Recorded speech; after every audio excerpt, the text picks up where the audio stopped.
কারণ সে তা নিয়ে বিয়ে হয়ে গিয়েছে। আরেক কথা হচ্ছে যে সে বাচ্চার মা হয়ে গিয়েছে, তার চেহারা নষ্ট হয়ে গিয়েছে। এই চেহারাতেও কেউ, কোনো ছেলে তো দূরের কথা, বুড়া দাদারাও প্রপোজ করবে না।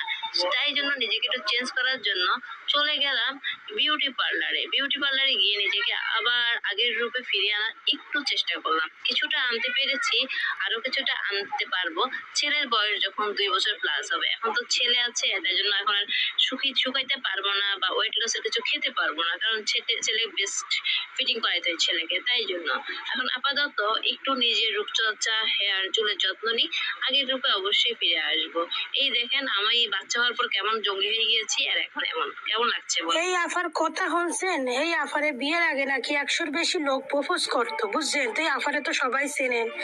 এই আফা আমাদের পরকীয়া রানী বুবলি ম্যাডামের ভক্ত, একজন বড় ভক্ত। এই আফায় কইতেছে তার বিয়ে হয়ে গেছে, বাচ্চা হয়ে গেছে, তাই এই আফারে এখন আর কেউ পছন্দই করে না। প্রপোজ তো অনেক দূরে থাক, মানে বুঝছেন এই আপার কত শখ, আপার কত শখ, বাচ্চা হয়ে গেছে, মা হয়ে গেছে, তাও এই আপা এখন বুইড়া বেটাদের কাছ থেকে প্রপোজ পাইতে চায়। তো আবার রে কই আপা, আপনারা কষি বেটারা তো দূরে থাক, বুড়া বেটারাও প্রপোজ করবেন। আর বিয়ের আগে যে আপনারা কারা প্রপোজ করছিল তাদের থোবরাটা একবার আয়নায় দ্বিতীয়বার দেখে নেবেন যে তাদের আদৌ কেউ পছন্দ করে কিনা। আর আফা, আপনার যখন আপনি এতই যখন ভালো, এতই যখন সতী, তাহলে আপনার এখন প্রপোজের শখ কিসের?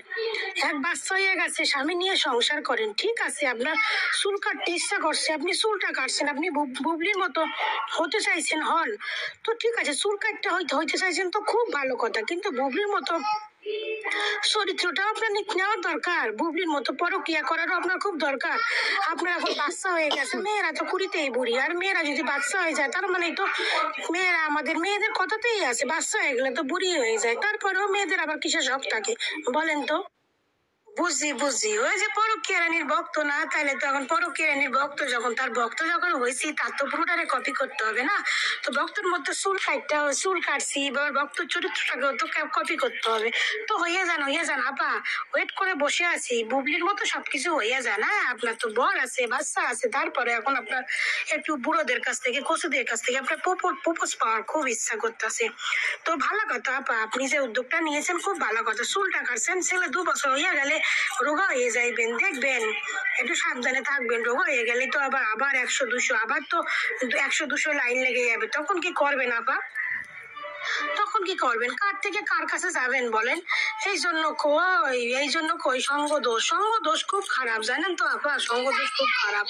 আমরা যেমন অপবিশ্বাসের ভক্ত, অপবিশ্বাসের সঙ্গ ভালো, এই জন্য আমাদের মনের মধ্যে এই সমস্ত কোনোদিনও আসে না যে আমরাও তো এক বাচ্চার মা হইয়া গেছি, তারপরে উনি শখ হয় না যে আমাদের কেউ প্রপোজ করবে। এখন বিয়ের আগে তো সবারই 100-200 অনেক প্রপোজার ছিল, অনেক বয়ফ্রেন্ড ছিল, অনেক ছিল বিয়ের আগে, সবারই থাকে। কিন্তু বিয়ের পরেও যে মেয়েদের এরকম শখ জাগে, সেটা একমাত্র আপনাদের কাছ থেকে শিখলাম, আপনাদের বুবলি ভক্তদেরই দেখলাম। আর আমরা উপভক্ত, তো তাই আমাদের মেন্টালিটি, আমাদের কোয়ালিটি, আমাদের সবকিছু বেস্ট। আমরা যেটা হয়ে যায় ভবিষ্যতে হয়ে যায়, আমাদের লাইফে জীবনে কোনোদিনও সেটা আসে না। কারণ আমাদের এখন বিয়ে হয়ে গেছে, বাচ্চা হয়ে গেছে, এখন আমরা স্বামী সন্তান নিয়ে সুখে আছি, এটা অপবিশ্বাস আছে। তাই অপবিশ্বাস সে বিয়ে হয়ে গেছে, ডিভোর্স হয়ে গেছে, তার সন্তানকে নিয়ে সুখে আছে, আমরাও সুখে আছি। কিন্তু আপনাদের পরকীয়া রানী বুবলিও সুখে নাই, আর আপনারা তার ভক্ত, আপনারাও সুখে নাই। এই জন্যই তো বুবলি ম্যাডাম যেমন এখন অন্যের বরের দিকে তাকায়, অন্যের বাথরুমে গিয়ে ঢোকে, অন্যের বরের দিকে নজর দেয়, তেমন আপনাদেরও সেই দশা।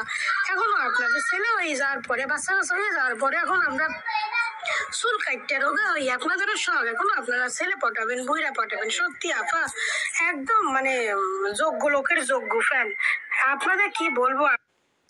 এই দিদি, কলকাতার দিদি একবারে হের বুবলির বক্তব্য ধুয়ে দিছে। ওই যে একটা সেরি আছে না, অপু বুবলির নিয়ে খালি সাপোর্ট করে কথা কয়, আর অপু এসে নানান ধরনের কথা কয় খারাপ ধরনের। এই দিদি একবারে হের ওই সেরি রেহে যাওয়া গেছে দিছে মুখের ভিতরে। বুবলির তো যা করছে বুবলির বক্তব্য যাওয়া গেছে দিছে ঠিক মতন, ঠিক কাম করছে দিদি, নেহে যা গেছে দিছে, ঠিক কাম করছে, একবারে ভালো করছে দিদি। আর সঠিক কথা কইছে, সঠিক।